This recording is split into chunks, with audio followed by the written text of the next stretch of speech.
All right, guys, we are back at it, and we're looking at JJK Chapter 240. I'm a few days late with this one, but we're gonna go ahead and keep it going regardless. So, yeah, you guys get ready. Actually, to look at the cover page, what we see is our main cast, and of course, that's Utah, and some others.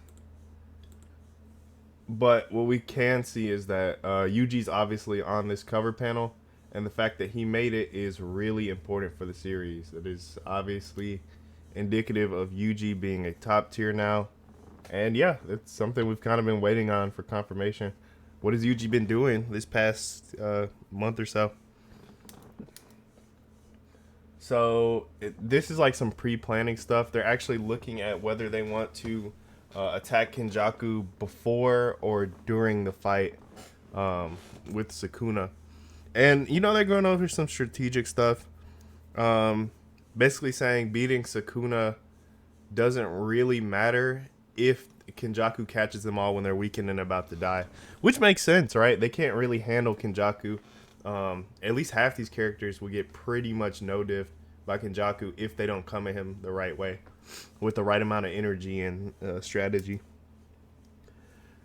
And they're basically saying like no matter what, even in the worst case scenario, he won't be able to finish the culling games because people like Miwa are involved, and Kenjaku didn't get rid of both Yuta and Hikari. So in that case, yeah, nothing's really gonna change as long as they don't get killed, right? So yeah, but they're going through more logistics. Basically, if they barely beat Sukuna, they'd be in bad shape facing Kenjaku. And there's the chance that Sukuna's actually trying to do their plan of jumping or getting in their way when they're at their weakest, which is what they're trying to do with Sukuna, right? And what they're suggesting is something like Kenjaku already planned for, which is if Maki could get away one on one, so that he couldn't track her, and then they could go fight. She could fight Kenjaku.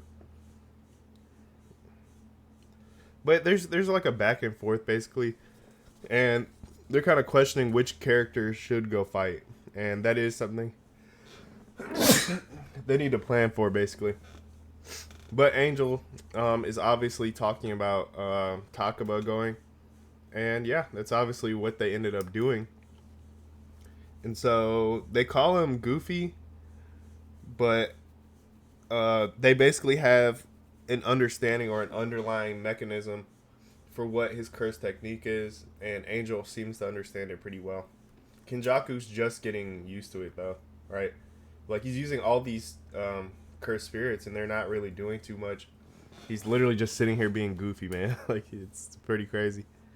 Um, and so Kenjaku's kind of speculating if this stuff doesn't go right, he could straight up just use like a weird ability to defeat his very powerful curse technique.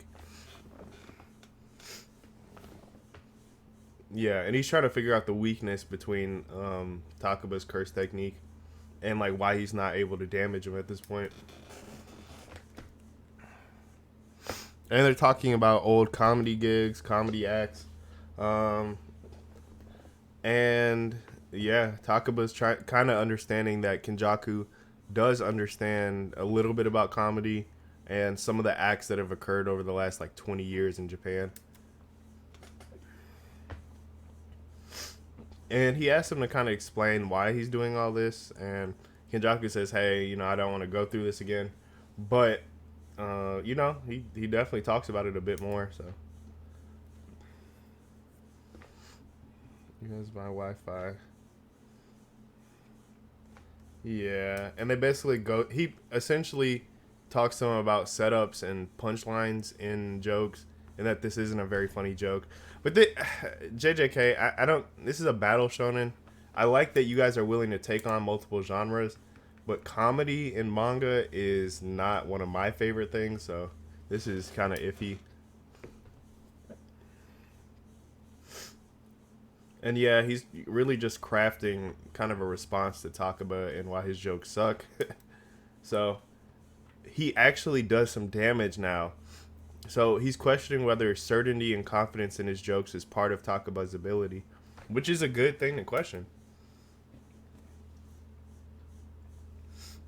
And so he goes back in on his confidence, trying to get him to question himself as a comedian. And yeah, he's giving him more funny jokes, more material. And he just keeps questioning himself, which obviously has an effect on his ability. Yeah. But then he sees dead guy that just died the chapter before, and this is not funny, right? He explicitly says it's not funny, and he ultimately questions himself as an entertainer. So Takaba might be dead in the next chapter or so. So, yeah, you guys see what's going on. It was an okay chapter, really off topic and off brand for JJK, because this is a horror battle shonen, and yeah, this like comedy manga shit is not really that great, but it was okay. It was solid. So hey, more power to it. But yeah, that was an okay chapter. I'll probably talk more about this stuff next week, but that one didn't really do too much for me. But yeah, that is just me. So